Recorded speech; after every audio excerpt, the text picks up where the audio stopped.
त्यावेळेस आम्ही मागणी केली होती प्रभू वैद्यनाथाला की आपण मुख्यमंत्री व्हावं. त्यावेळेसही वैद्यनाथाने आमचं ऐकलं आणि आज आपण या राष्ट्रीय पशुधन एक्स्पोला राज्याचे मुख्यमंत्री म्हणून परिणित आलात. याचा एक आगळा वेगळा आनंद आहे. मला खरंच पंकजाताई माझ्यापेक्षा लहान आहेत, मी त्यांचा वडील भाऊ आहे. पण कृषी प्रदर्शन राज्याचं भरवत असताना एकीकडे ते सुद्धा कौतुकास्पद होतं. पण हे जसं महापशुधन एक्स्पो आहे तसं ताईंनं केलेलं हे राष्ट्रीय महापशुधन चा कार्यक्रम सुद्धा सर्वात जास्त वडिलकीच्या नाथानं माझ्या बहिणीचं मी कौतुक करतो, त्यांचं अभिनंदन करतो. खरं तर आजच्या या महा एक्स्पो मधून बऱ्याच जणांनी बऱ्याच गोष्टी घेऊन जाण्यासारख्या आहेत, बऱ्याच शिकण्यासारख्या आहेत. आपल्याकडं तसं पाहिलं तर दुधाचा फार मोठा व्यवसाय नाही आहे. आपल्याकडं शेतकरी काही गावं सोडली तर फार दुभते जनावर सांभाळतो अशातलाही भाग नाही. पण आज देशभरात बाजारात चांगल्या दूध देणाऱ्या चांगलं जर आपण पशुधन सांभाळलं तर आपल्या शेतीच्या व्यवसायात जे उत्पन्न होतं नाही होत झालं तर हे दुभते जनावरं आपल्याला आणखीन तेवढंच उत्पन्न देऊ शकतात. हे सुद्धा इथून घेऊन जाण्यासारखं आहे. आणि हे आपण घेऊन जाल एवढाच उद्देश खऱ्या अर्थानं आजच्या या पशुधन महा एक्स्पोचा. आज भाऊंना मला सांगायचं आहे, भाऊ महायुतीचं सरकार आहे. तिथं महायुती म्हणलं की भारतीय जनता पार्टी, शिवसेना, राष्ट्रवादी काँग्रेस आणि रिपाई.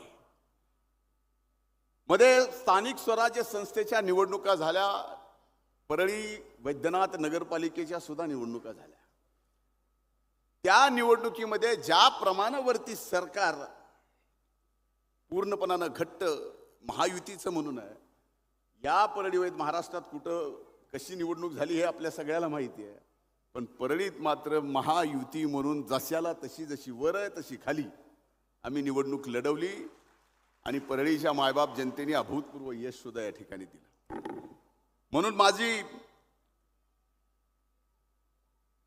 आपल्याला विनंती होती की मराठवाड्यात नाही असं परळी नगर परिषदेने भूमिपूजन त्यावेळेस आदरणीय दादांनी केलं होतं वाचनालयाचं, डॉक्टर भालचंद्र वाचनालयाचं. आमच्या सर्वांची इच्छा होती, नवीन निवडून आलेल्या सर्व कौन्सिलची इच्छा होती की त्याचं उद्घाटन आपल्या हातानं व्हावं आणि ती वास्तू आपण बघावी. मराठवाड्यात नाही असं वाचनालय आपण त्या ठिकाणी केलेलं आहे. आपण ते समोर टीव्हीवर नंतर पाहणारच आहात. पण इच्छा होती की प्रत्यक्ष पाहावं, वेळाभावी जमलं नाही. पण भाऊ नक्कीच आपण आम्हाला लवकरच तुम्हाला इथं बोलवून आपला जास्तीचा वेळ घेऊन हे सगळं दाखवण्याची संधी आपण द्याल ही मनापासून मी आपल्या सर्वांना आणि मुख्यमंत्री महोदयांना विनंती करतो.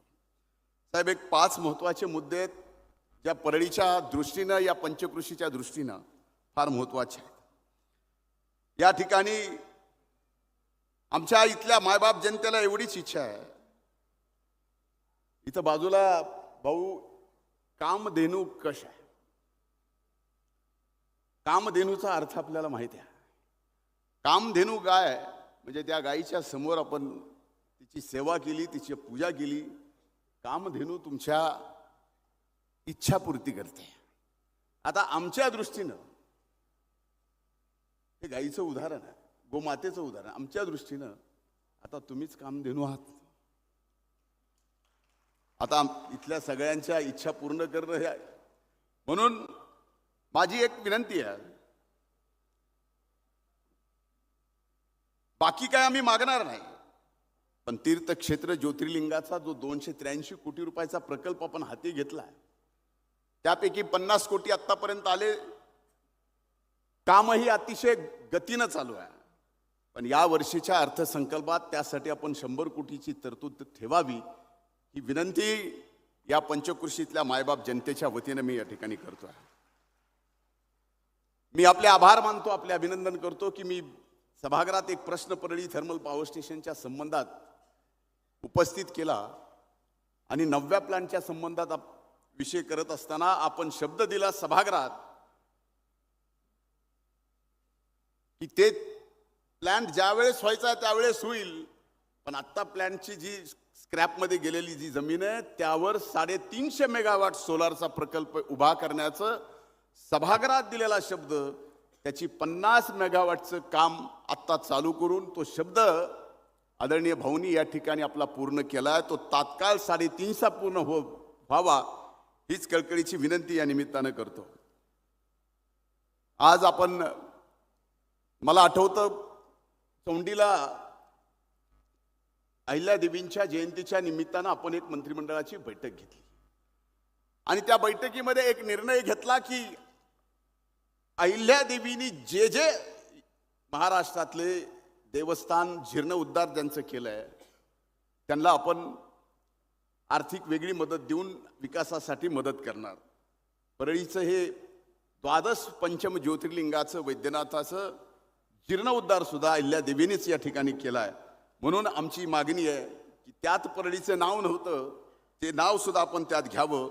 आणि सर्वात मोठी मागणी की या बजेटमध्ये आपल्या मुखातून पंचम 12 ज्योतिर्लिंगाचं केंद्रीय प्रसाद योजनेमध्ये समाविष्ट करण्याच्या संबंधी आपण प्रस्ताव केंद्र सरकारकडे पाठवावा आणि तो प्रस्ताव तयार करण्यासाठी कमीत कमी 5 कोटीचा निधी DPR करण्यासाठी द्यावा ही कळकळीची विनंती करतो.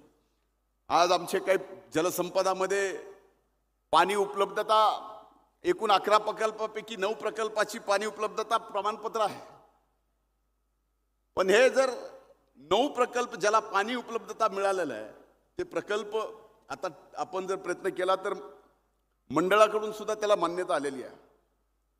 त्यामुळे एवढं पाण्याची एक व्यवस्था आपण जलसंपदा मंत्री म्हणून केली ती एक व्हावी ही मी विनंती या निमित्तानं करतो. आणि स्वाभाविक आहे की आदरणीय भाऊंना लवकर जायचं आहे. मी अगोदरच त्यांना काम देणू म्हणलं, म्हणजे आमच्या मनातल्या इच्छा सुद्धा तुम्हाला माहिती आहेत, त्यामुळे जास्त बोलणं नको असा निरोप पण आलेला आहे. म्हणून पुन्हा एकदा राज्याचे लोकप्रिय मुख्यमंत्री आदरणीय भाऊंचं या पावन नगरीमध्ये मी स्वागत करतो. कल्पनेतून आज हा राष्ट्रीय पशुसंवर्धनाचा महा पशुधन एक्स्पो होत आहे. तर या राज्याच्या पर्यावरण, वातावरण बदल आणि पशुसंवर्धन मंत्री माझ्या भगिनी नामदार पंकजाताई मुंडे, गंगाखेडचे आमदार माननीय रत्नाकरजी गुट्टे, गो महामंडळाचे अध्यक्ष शेखरजी मुंदडा, या विभागाचे सचिव सन्माननीय रामास्वामीजी, आयुक्त सन्माननीय प्रवीण देवरे, कुलगुरू सन्माननीय नितीनजी पाटील, परळीच्या प्रथम नागरिक श्रीमती पद्मश्री बाजीरावजी धर्माधिकारी, व्यासपीठावर उपस्थित सर्व मान्यवरांची नावं घेता येतील, अगदी समोर बसलेल्याची सुद्धा घेता येतील, पण भाऊंना पुढे जायचं असल्यामुळं आणि आपल्याला थोडंसं काही मागायचं असल्यामुळं मी जास्त वेळ घेत नाही आणि सर्वांची क्षमा मागून मी या ठिकाणी पहिल्यांदा आदरणीय भाऊंचं, राज्याच्या मुख्यमंत्र्यांचं या पंचम 12 ज्योतिर्लिंग प्रभू वैद्यनाथच्या पावन नगरीत आजच्या कार्यक्रमाच्या निमित्तानं मनपूर्वक स्वागत करतो. इथं उपस्थित सर्वांच्या वतीनं आणि या भागाचा लोकप्रतिनिधी या नात्यानं उद्या महाशिवरात्री आहे. खरं तर आदरणीय भाऊ उद्याच येणार होते, पण महाशिवरात्रीच्या दिवशी यायच्याऐवजी व्हॅलेंटाईन्स डेला आले. पण त्यांची शिवभक्ती हे अनेक जणाला माहीत नसेल, मला माहिती आहे. पण उद्याच्या ऐवजी आज जरी आले तरी प्रभू वैद्यनाथ त्यांना आपल्या सगळ्यांपेक्षा जास्त चांगलं आरोग्य देव, ही प्रभू वैद्यनाथा चरणी महाशिवरात्रीच्या निमित्तानं मी प्रार्थना करतो. खरं तर आज हे कार्यक्रम आयोजन केल्यानंतर माझ्या भगिनी पंकजाताईंना जेवढा आनंद होतोय